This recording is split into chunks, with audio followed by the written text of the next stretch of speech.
Audible is my road trip companion. It's kind of my quiet alone time. Audible is a routine for me. It's like a fun night school for adults. I could easily be seduced into locking myself in a place where I do nothing but listen to books. I never was interested in historical fiction before, but I'm obsessed with it now. There are a lot of classic and big titles that I feel like I've missed out. Since I don't have time to read, might as well listen. If I want to catch up on the news or history or learn what's going on in the world, I can download a book and listen to it. Because I listened to her story over and over again, I made the decision to go ahead and follow my own dream, which was to help other veterans. I think there's like 180 books in my library now. It changes your perspective. It makes you a different person. It's true. It's so true. Download Audible and start listening today.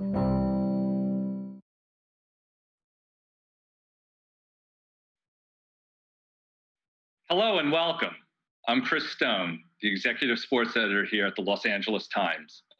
Thank you all for tuning in to the 25th Annual Festival of Books and our concluding virtual event with Jim Gray, author of Talking to Goats, The Moments You Remember and the Stories You Never Heard.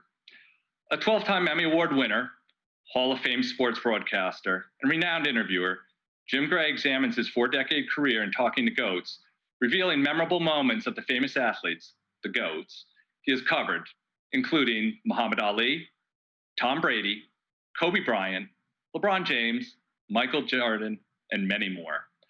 Before we get to our conversation, I want to urge viewers to support your local independent bookstores during this festival. Page's Bookstore in Manhattan Beach is the seller tonight, and they have signed book plates available with your book purchase. Jim Gray, good evening, and welcome to the LA Times Festival of Books. Chris, thanks so much for having me. Thanks to Norman Pearlstein and to Patrick Soon-Shiong for inviting me. I'm really looking forward to it, and it's a great festival.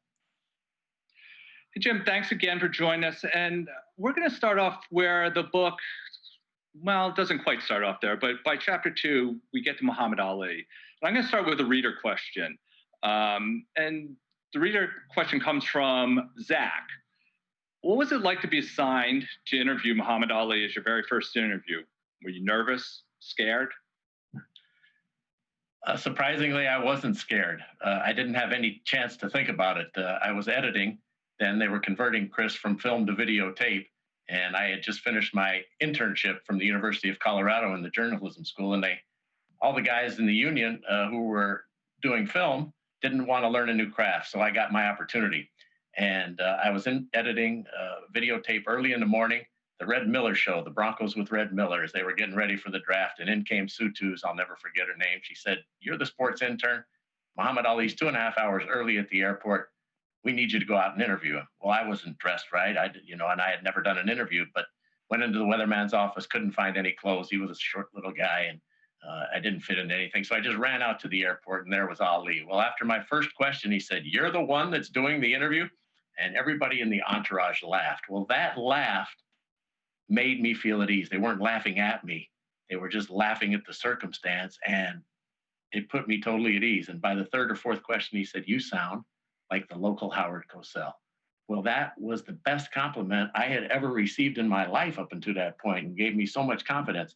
Anyway, Ali gave me 45 minutes. I took the videotape back to the station, was editing myself out because they weren't going to put me on TV. I was 18 years old, never done an interview.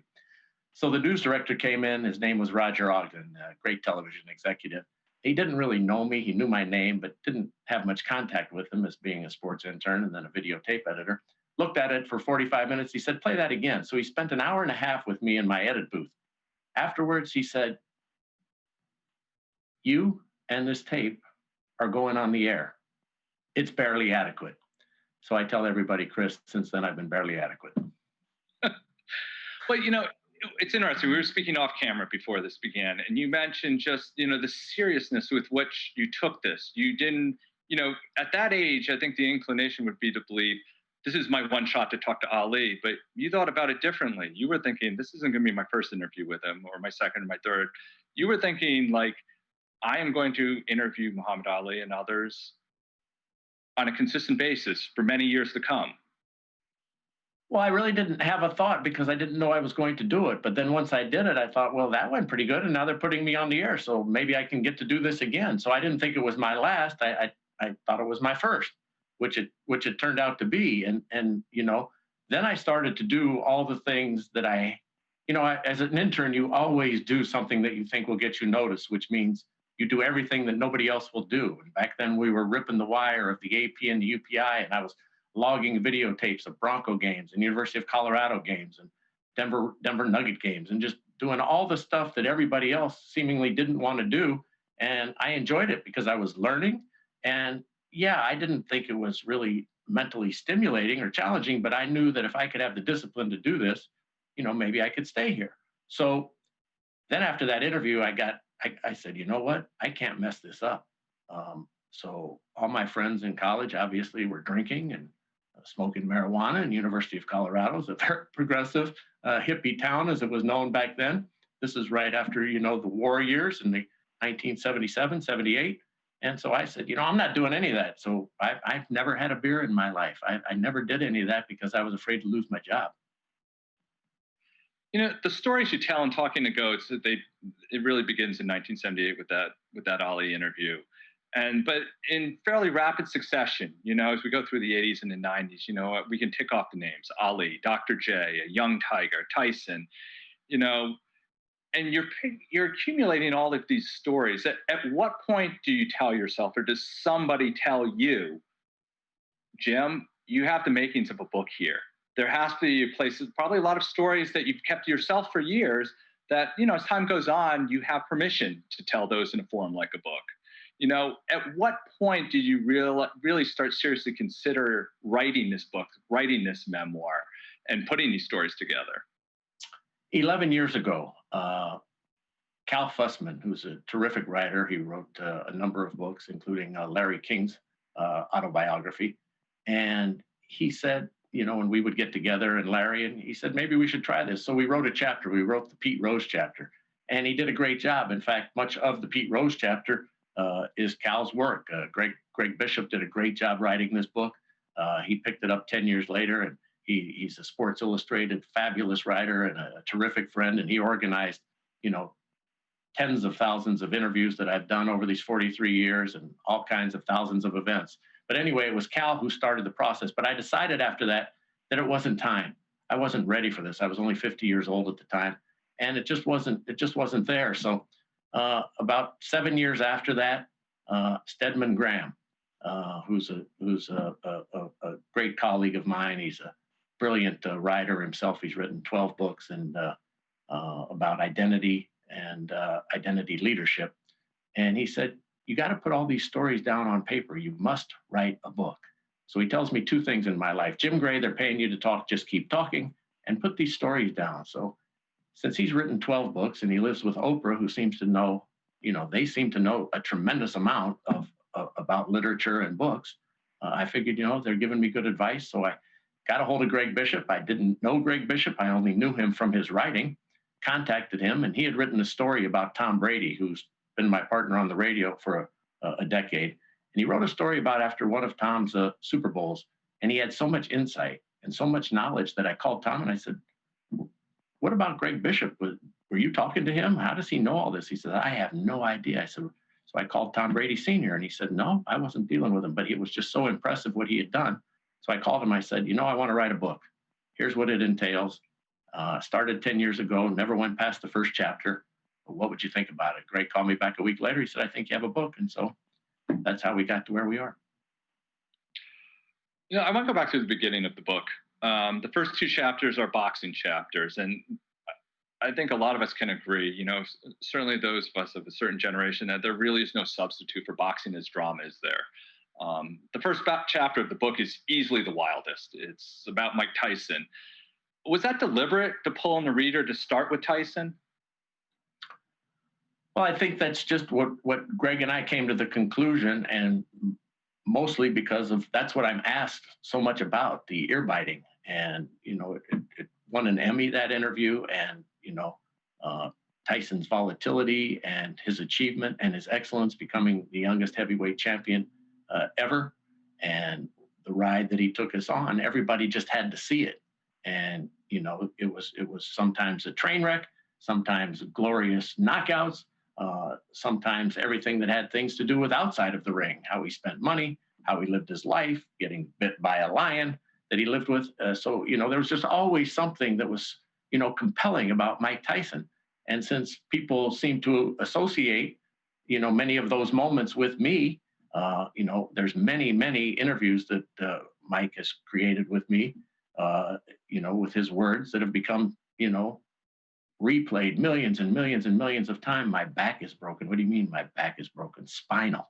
And you're just laughing out loud. Or I want to rip his heart out and feed it to his children. And the Lennox Lewis rant, which is on a loop over and over and over and over again. Or I'm ready to die. Or when he bit the ear off, and that whole interview. And there's just there's 5 or 6 of these that are just became synonymous with the sport and with Mike over the years. So I just felt that he was the most compelling. I have a lot of untold stories in here about Mike. He wrote his own book, and he also did the one-man play, Undisputed, and he hadn't revealed a lot of these things.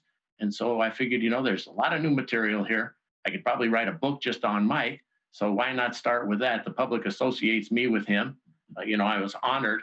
I was honored with the fact that he decided to give me a quote on the back of the book. And the quote on the back of the book says that, we were a great duo, a sensational duo, and that I became his most trusted friend. So I figured that's a good place to start, Chris. Yeah, Jim, I don't want to give away too much of the chapter, but we don't have enough time for you to really kind of take the readers, our audience through the entire saga after that fight. But could you share with the audience, some of the color, some of the detail from that night, covering that fight and the aftermath, and just trying to get access to Mike in the chaos of that evening? Well, after he bit both ears and Mills Lane stopped the fight, we tried to get him in the ring, but it was just chaos with the sheriff's department and the melee, and Mike not really wanting to leave. He wanted to continue to fight, and obviously the fight had been stopped. So, the billy clubs were drawn. And so he left the ring, and David Dinkins, my producer at Showtime, and who did a great job, said, go use your relationship and try and get Tyson in the locker room. So I went down there, and Don King was walking in while I was interviewing John Horn, his manager, and I saw Don, and I asked Don on camera what he thought, and should the purses be withheld, and he was disappointed. I said, so what are you going to do now, Don, between now and the time we leave the air to make sure that Mike Tyson talks to the fans? Because these folks have paid, forget what the price was, $60-something, I think, at that time in 1997. What are you going to do to bring him out here so that he can have an explanation? Well, Don doesn't want to let the public down, and he doesn't want to be on the hook. So he went in and he got him. And Tyson came out. We did the interview. And I've always admired and had tremendous respect for Mike, because even when the acts were deplorable, he came and he answered the questions. He didn't hide behind a press release. He didn't hide behind a PR statement 5 days later. He didn't say to some lawyer that the Nevada State Athletic Commission is investigating me. He came out and he took his own medicine, and he was accountable and responsible, Chris, for it. And in that interview, over his right eye, it's the only time in my life where I've seen a human skull of somebody who was alive. That's how deep it was. You could see the actual white of the orbital bone. And he came out, answered the questions, gave his explanation, felt that he had to retaliate for the headbutts, and did the interview. And there you have it. I mean, it's the only interview that I've done. I want to say the only, but one of the very, very few where I walked away very, very satisfied and happy that I had gotten it right, because I would have never forgiven myself if I screwed that one up, because we had never seen anything like that ever in a heavyweight title fight, and we haven't seen anything like it since. So I knew right then, the gravity of the moment, and I didn't stumble on any words. I didn't forget to follow up on anything. I didn't walk away saying, why didn't I ask that question? And so, between the way the Showtime boxing team and the guys I was with, Steve Albert and David Dinkins, who I mentioned, Showtime did a great job, and won an Emmy, and I'm glad I didn't have to live with that my whole life, because I wouldn't have forgiven myself if I messed that one up. Maybe you just answered the question that comes, our next audience question, which comes from Scott. who was your toughest interview? Was it Tyson? Was it someone else? My toughest interview. Well, I'd say probably the toughest interview I ever did, where I was the most emotional, and the person was very emotional. It's not in the book. Jim Leland, who dedicated his life to baseball, lost in a very emotional game that we did on CBS to his Pittsburgh Pirates that had Bonds and Bonilla, and it was just a great team. And they lost to Francisco Cabrera and Sid Bream and the Atlanta Braves back in the Fulton County Stadium in Atlanta. And he came, and we were ready. We were set up to give the trophy to the Pittsburgh Pirates, and then that happened, and we had to run down to the other end. And Jim Leland came out, and he was crying. He was in tears, and that just broke my heart because he's such a good man, and he just cares so much about baseball.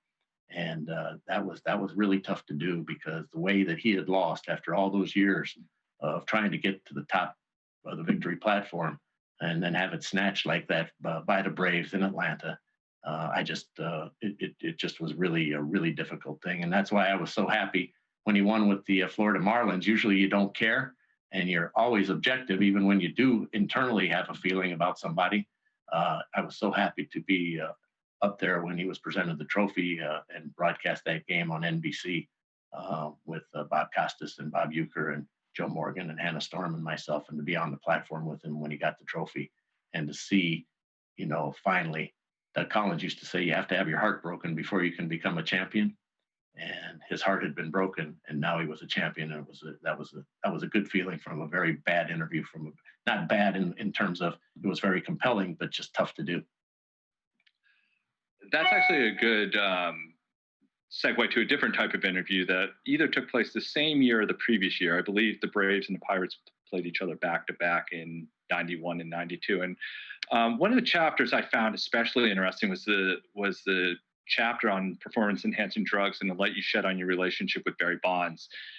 Bonds, for those of you who don't know, had a very difficult relationship with the media, which has probably cost him some Hall of Fame votes in recent years as we find ourselves in Hall of Fame voting season. But you two enjoyed a good relationship, which contributed to your own willingness to see his Hall of Fame candidacy in a more understanding light.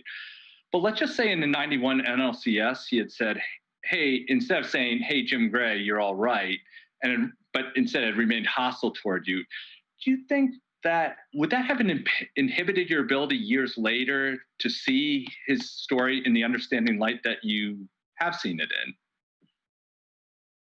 Well, that's hard to say because I got to know him better and I got to understand him better. And I was, flexible to, here's a guy that threatened to kick my ass. I'm going to beat your ass if you air that interview. Well, we ended up airing that interview. And not only did he not beat my ass, he ended up becoming very friendly and giving me access and letting me do the interviews, the one-on-one interviews, the only ones that he did after he broke Babe Ruth's record at 7:14 and then Hank Aaron's record at 7:55, and allowing me into his life was all from a very bad and difficult moment and tough questions that I had to ask him during that series and so forth. So it's a good question, Chris, but I don't really know if I can answer that because perhaps had I not known him better, I would have had less interest and I would not have been as understanding. I think I would have been objective, but I don't know how to answer that. Well, given the fact that we are in Hall of Fame voting season, how should we see Barry Bonds? How should we see his candidacy? And, not only his candidacy, but the candidacy of others who've come under the cloud of performance-enhancing drugs over the years? I don't think you erase a man's records. I think we don't live in the Soviet Union, and the records are the records. And, Bud Selig's in the Hall of Fame. And I go into that in Talking to Goats. Bud Selig presided over this whole mess, got hauled in front of Congress, and all of a sudden he decided to take action after baseball was embarrassed about how they had let this all go on and profiteered and let it not only, linger, but they celebrated this with Sammy Sosa and Mark McGwire and then Barry Bonds.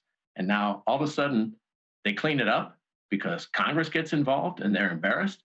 And so Bud Selig, who profiteered, and the owners who profiteered off of this, he can go in the Hall of Fame, but Barry Bonds can't.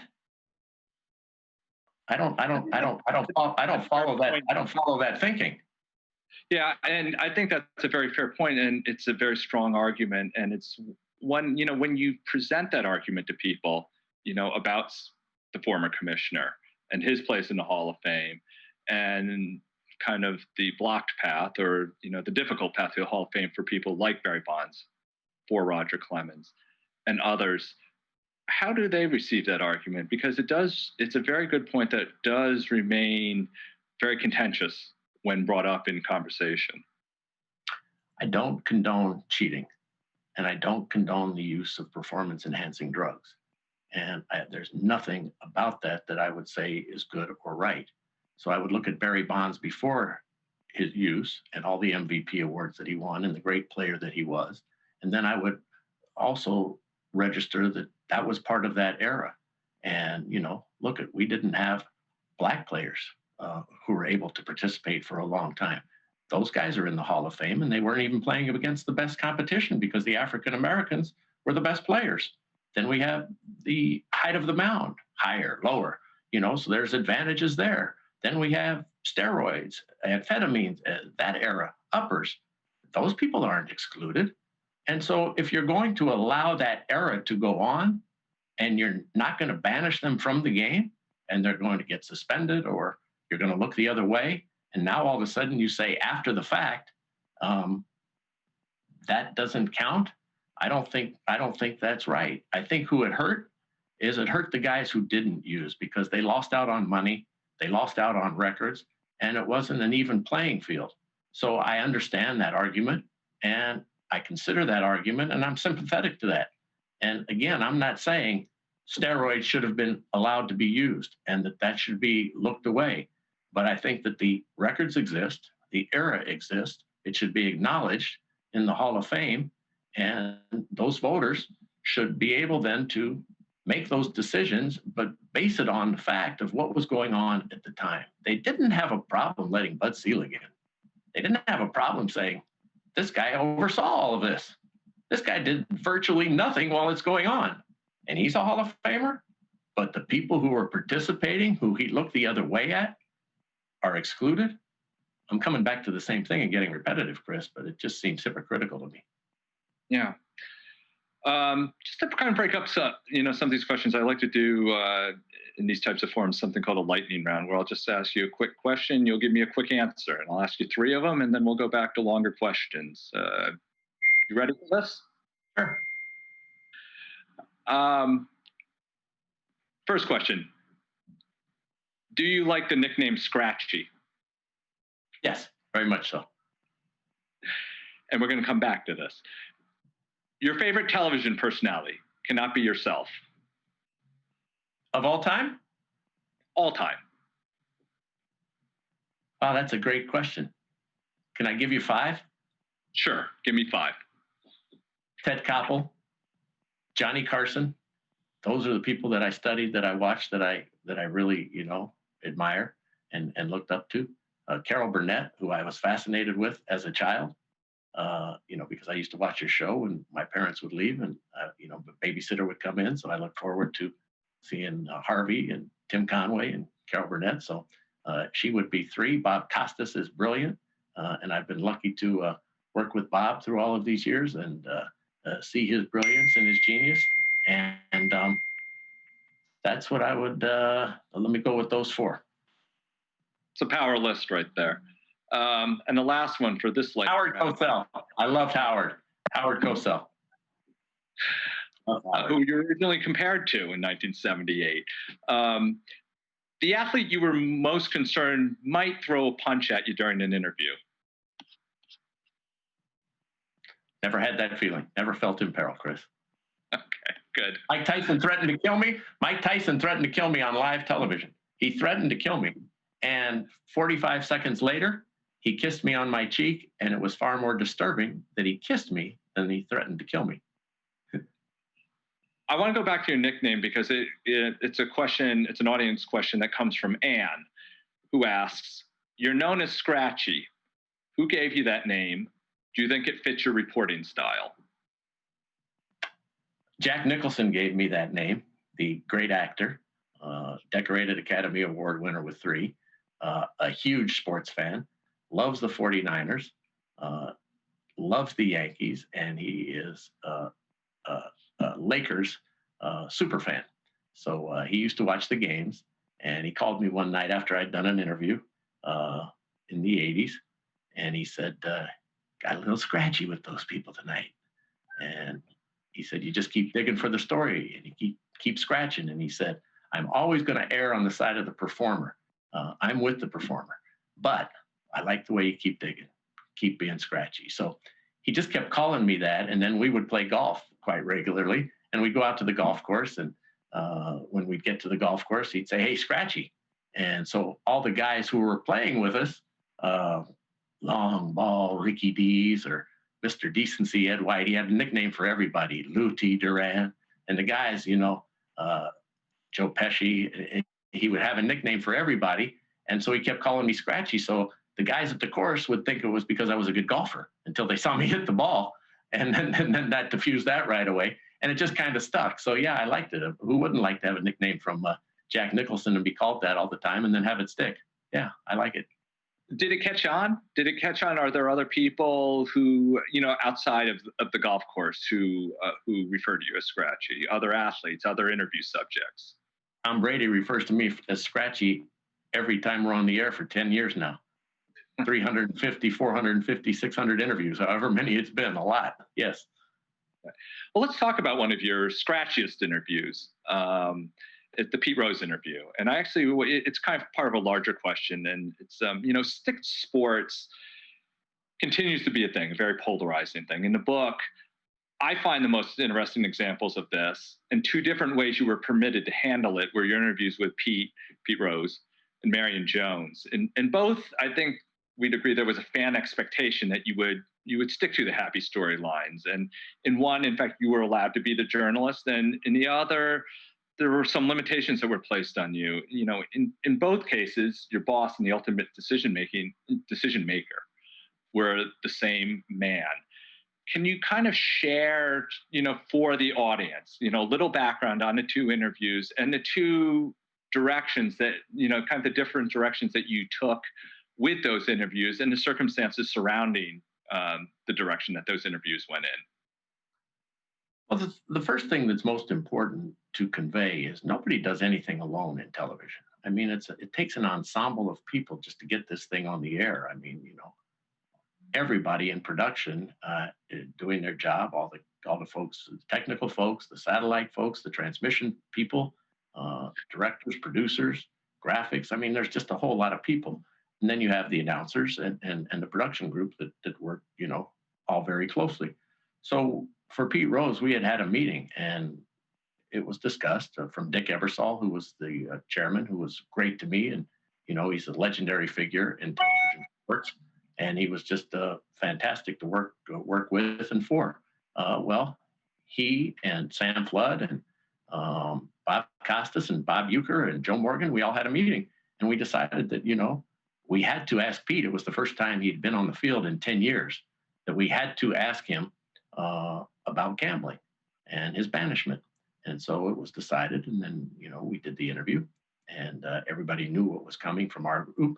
And it just kind of cascaded and snowballed and went from there. And the reverberations, were felt for a long, long time for Pete, for me, and so forth.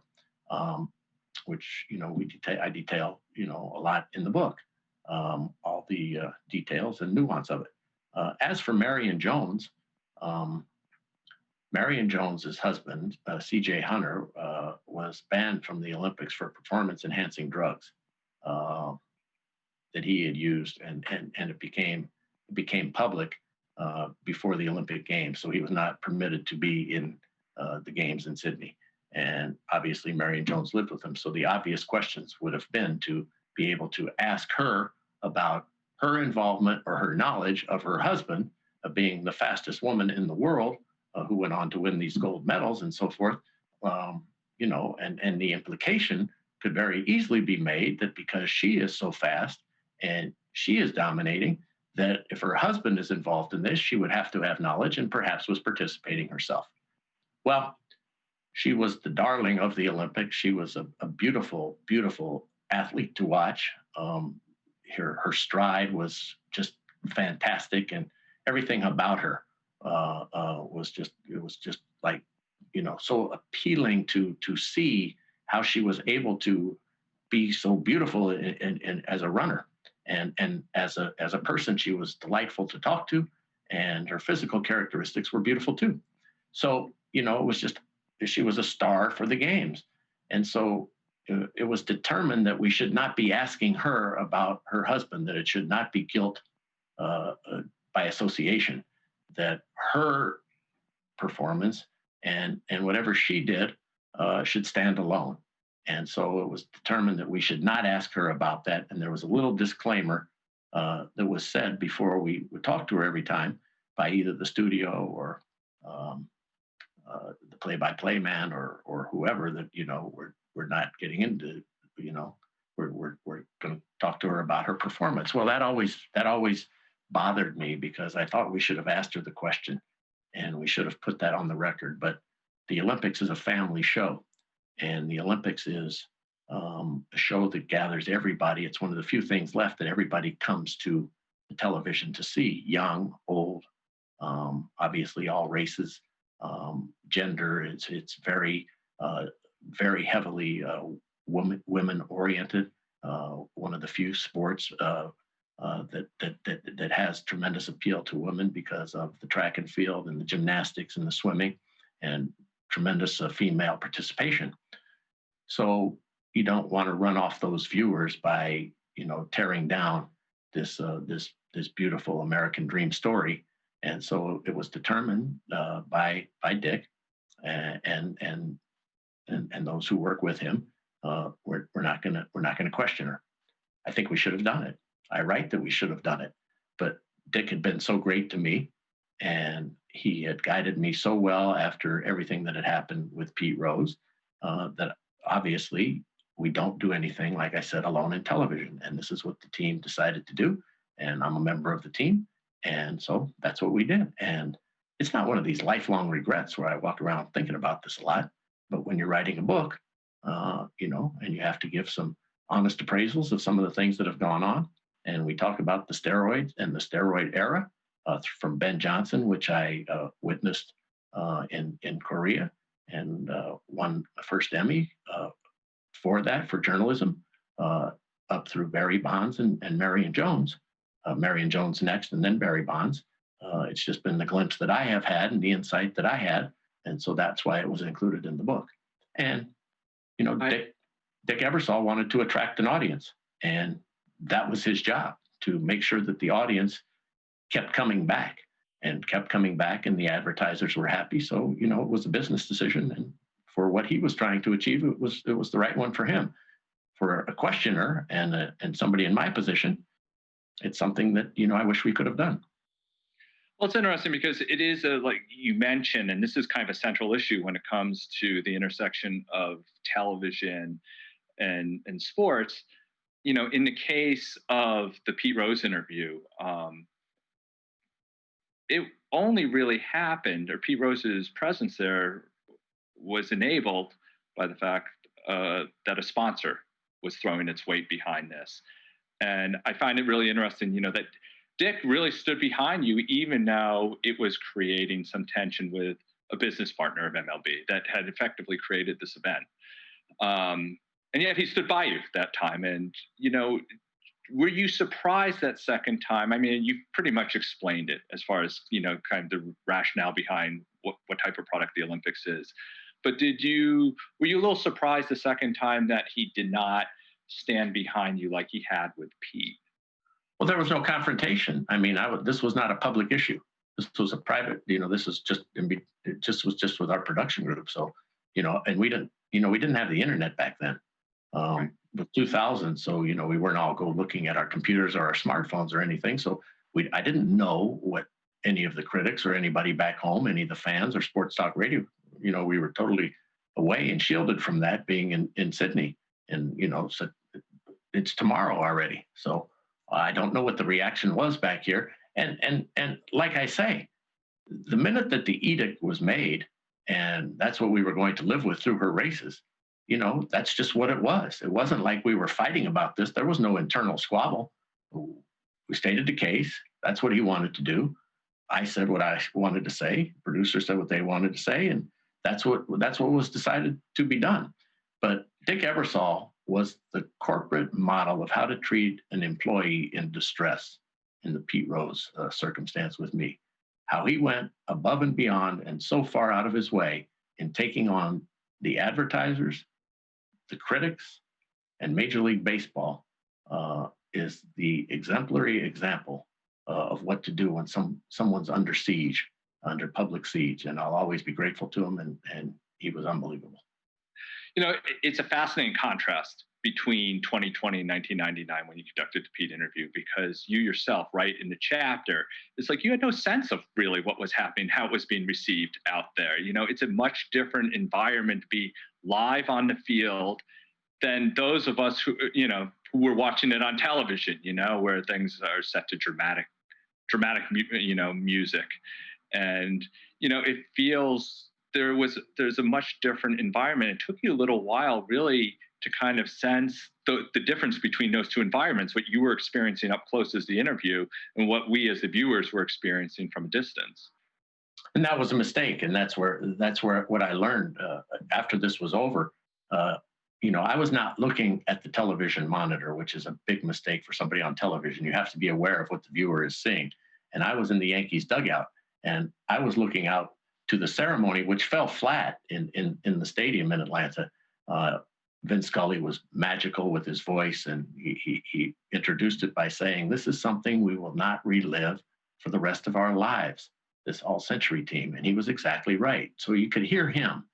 But after that, from my vantage point, and it's in shallow center field just past second base, it just didn't seem like it was translating as this wonderful thing. Now, you couldn't hear the cymbals, you couldn't hear the trumpets, you didn't have the melancholy feeling of how they were helping Ted Williams stand up there, of seeing Willie Mays or one of your heroes of years gone by, Sandy Koufax, or the only thing that was really loud in the stadium was the ovation for Hank Aaron, because he's a Brave and he was the home run king and a national treasure, and then Pete Rose for being back in baseball. Those were the two rousing ovations.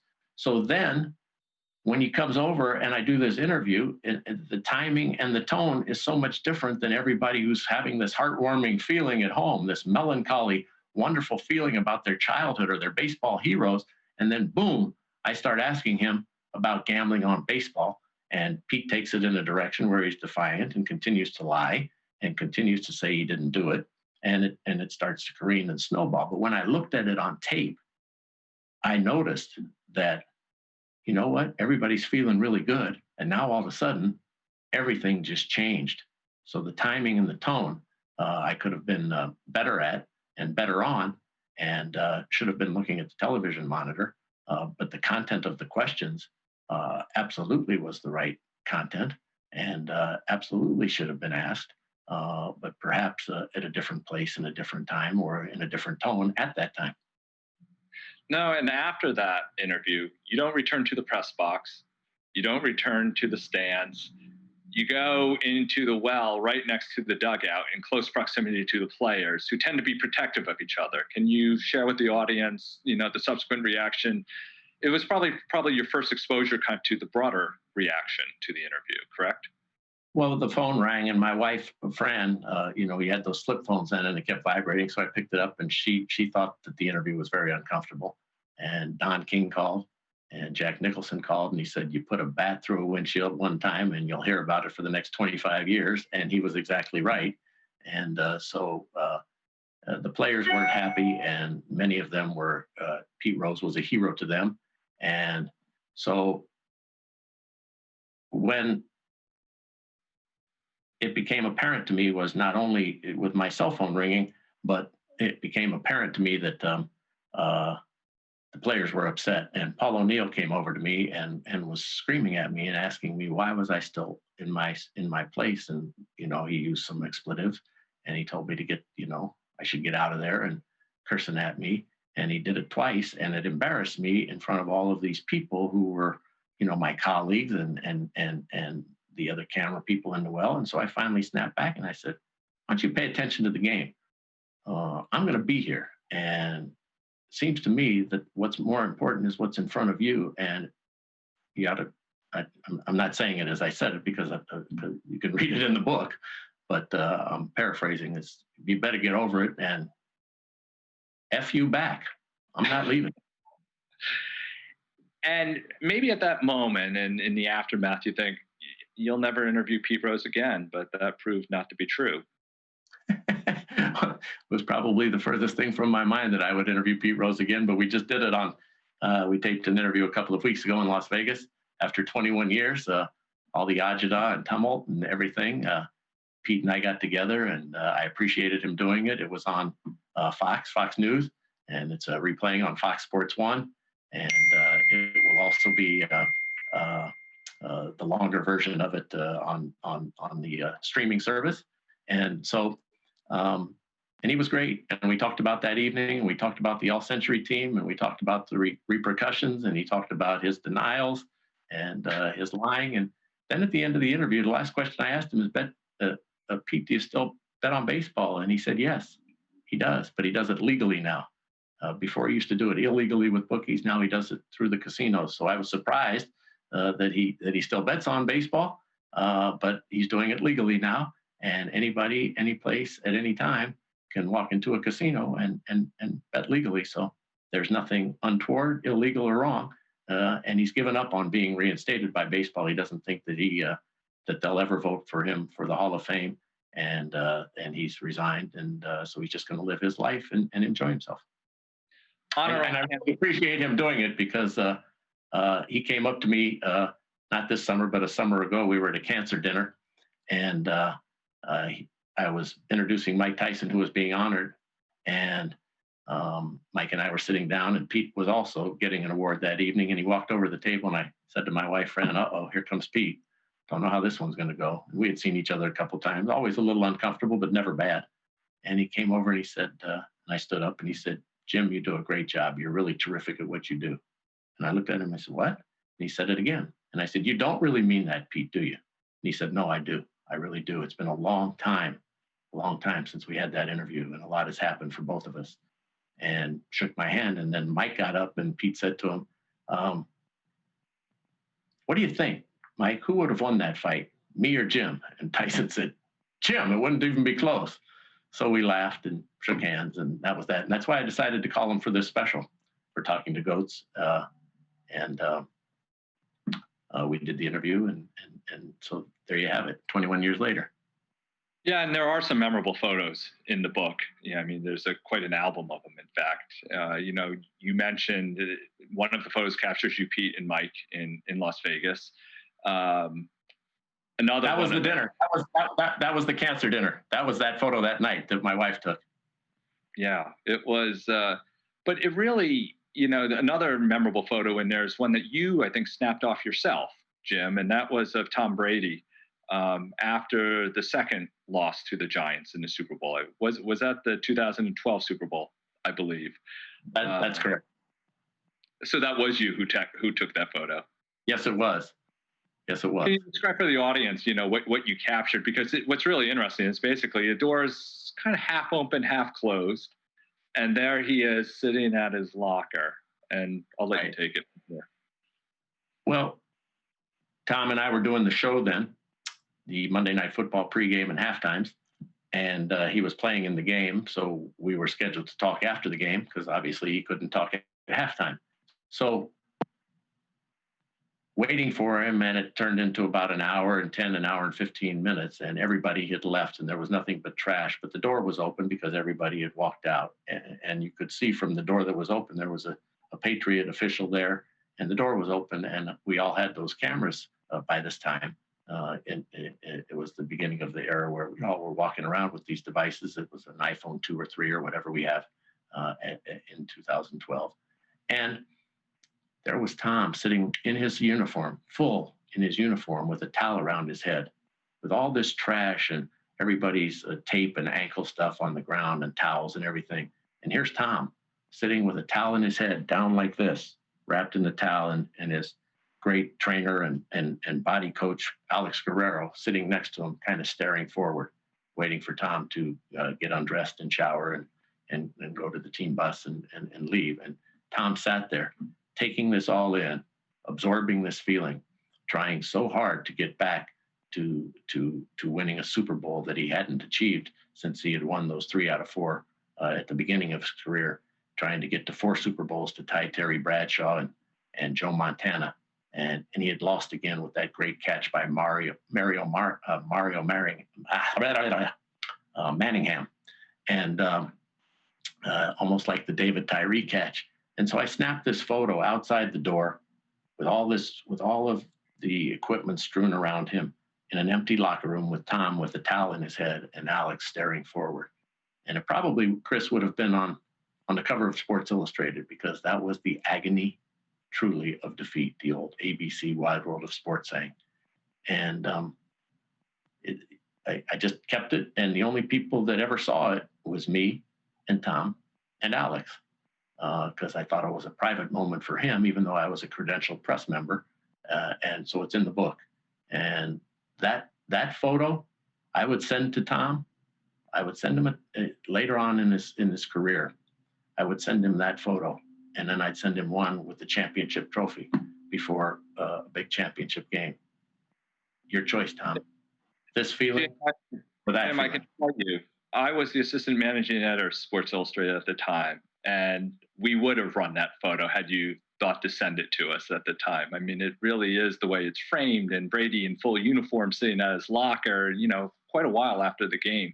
I believe we ended up running a photo of Manningham's catch, if I recall correctly. So, let's, it's in the book. You can get the book at, what'd you say, all the local bookstores are great, Barnes & Noble, and all your local bookstores support it. It's right here in it, and everybody can see the picture now that nobody had seen. It's a great photo.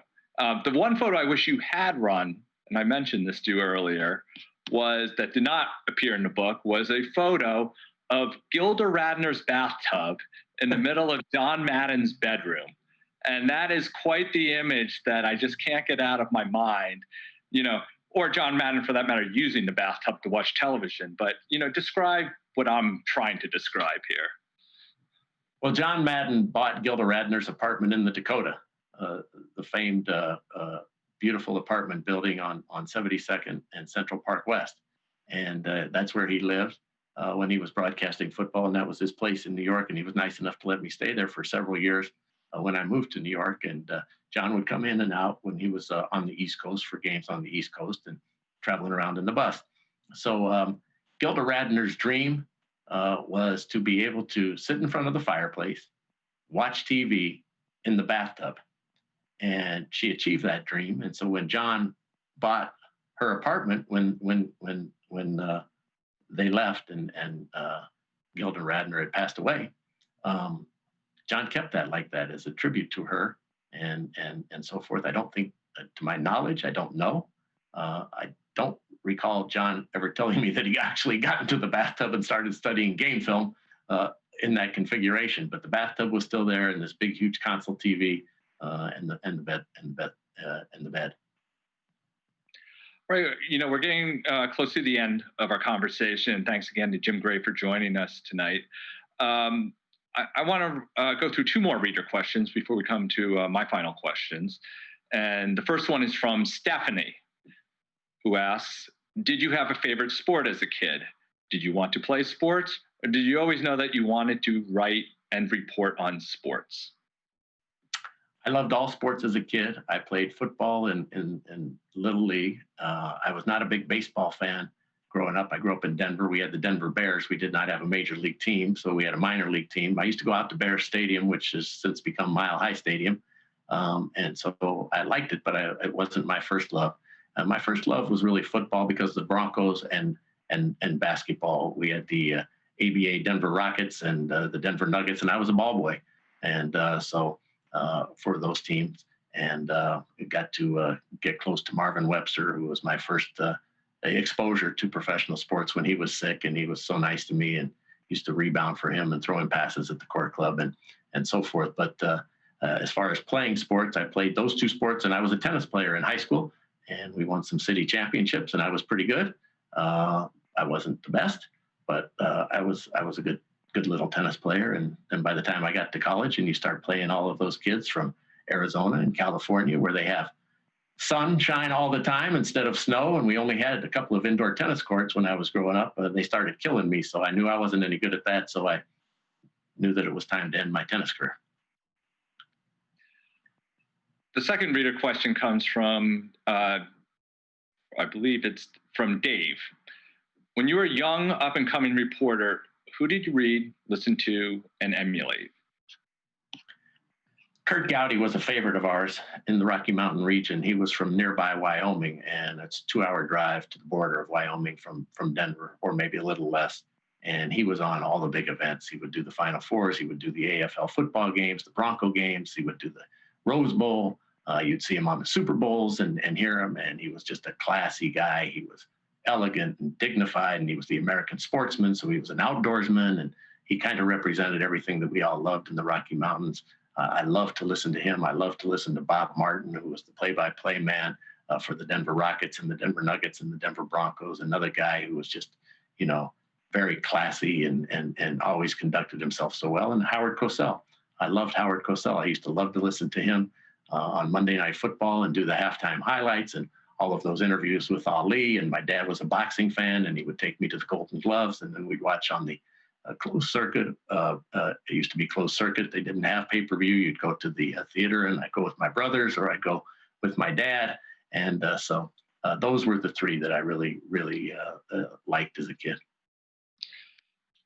My last two questions are, the first one is, all these moments, you spanned a lot of different eras of media and technology. And some of these moments that we've discussed happened in the 1980s, 1990s, pre-internet, pre-smartphone, pre-social media. All those moments going back, whether it's Tyson Holyfield, whether it's the Pete Rose interview, which is the one that you think would have gone most viral had we been in a viral era at the time? Wow, there's probably 3 or 4. Tyson would have gone off the charts. The ear biting, that would have broken the internet. Pete Rose would have been substantial. The decision with LeBron was 2010, so it was in its infancy and really was the dawning of all of this social media. And you can attribute a lot of their growth probably to that moment. So I think that one. Eric Dickerson trade, when he announced his own trade, which was the decision long before the decision. Interesting. That's not one I would have guessed. I'd love you to talk a little bit more about the Dickerson moment, because that's not one I would have guessed. Well, Eric Dickerson was the best running back in the National Football League. He had the single season rushing record. It still holds to this day, 2105 in 1984. He wanted to be paid $1 million by the Rams. And Georgia Frontiere didn't want to do it. And it got very contentious. And John Shaw, who was a terrific guy who ran the organization, they didn't want to pay Eric that $1 million. And it got horrible between John Robinson, the coach, so much so that Eric told him, "You go run 47 gap." Well, make a long story short, I was one of the only guys, perhaps the only one that he would speak to in the media. And on the night that he he ended up getting traded, Halloween of 1987, we were going to go to a Halloween party together. And he got a call from Ron Meyer and said he couldn't go to the party. And I begged Eric to go on the air for ESPN, and he let me do it. And so we announced the trade 36 hours before either the Rams, the NFL, or the Colts were going to announce that. And he, was nice enough to allow me to do that. And Tom Mees, the former anchor, great anchor and original anchor from ESPN, said that was the night that changed everything for ESPN. They went from a highlight service, which was showing yesterday's highlights tomorrow, to a news gathering operation. And it transformed things. And it also became the way that athletes from that point on, communicated with each other and made ESPN the behemoth and the powerhouse that it became. So I would say those 4. let's go back to the start of your career. 42 years now. Which sports issue do you think, evolved the most or has evolved the most, and which still has the furthest to go? This could be race or labor issues. It could be gender equality or attitudes towards performance-enhancing drugs or some other issue that I haven't mentioned here. I would say it's another issue. I would say it's gambling. It was so taboo all those years ago. Now, people would bet with their bookie, or people would bet with their friends, or they would have a pool, but we didn't have fantasy leagues. Now look at that and what an industry that is. And now you have gambling in a lot of these states, and the leagues have gone from saying it's totally, we want nothing to do with it. We want nothing to do with Las Vegas.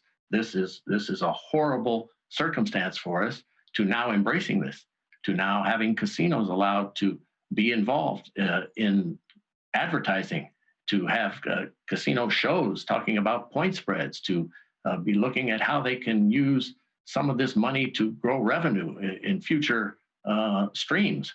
And so I would think that gambling now being embraced, not by players, that's still horrible, and you can't do that. I'm not talking about them. I'm talking about how they have embraced the whole sphere and the execution of how gambling now can generate revenue and get more interest in the games, and have it all be legal and participate in it. So I would say from where I started to where they are, it's changed dramatically. And from where it can go from here till later on, will have a huge impact and change dramatically as well.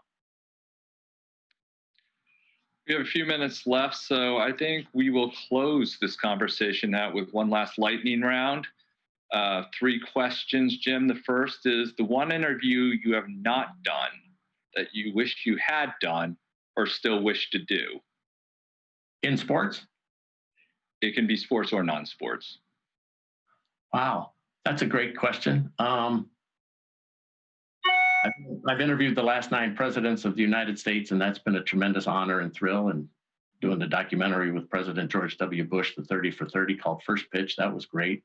Gorbachev, Mandela, all of those. The first astronaut not on the moon, Neil Armstrong, the last astronaut, Gene Cernan.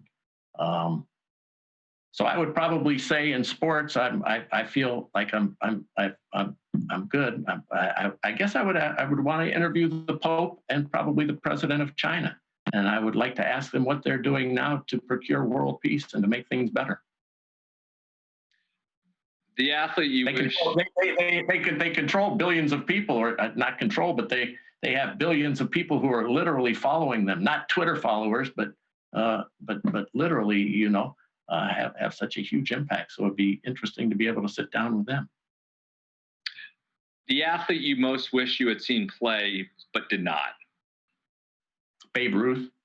The name still is the mystique surrounding him, the legend of him, and it has totally withstood the test of time. So it would have been great to have been able to have met him, interviewed him, and to see him play. Jesse Owens, I also would have loved to have seen, because what he did to go over to Germany took such tremendous courage, and was such a great thing to stop the white Aryan supremacy and stop Hitler in his tracks on his own ground. And the last one is the greatest individual athletic performance you witnessed as a journalist. Moment or performance? Performance.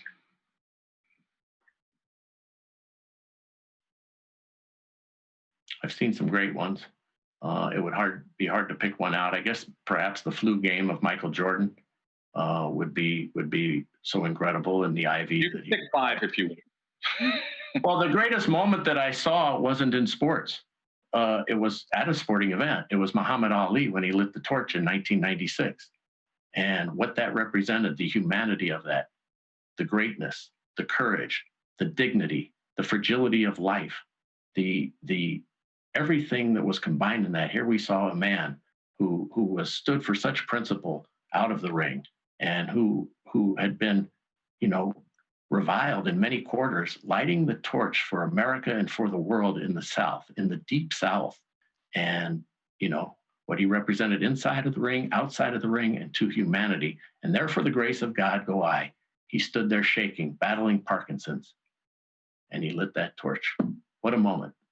That was what we all can aspire and hope for the best and can be used for good for future generations. That was amazing.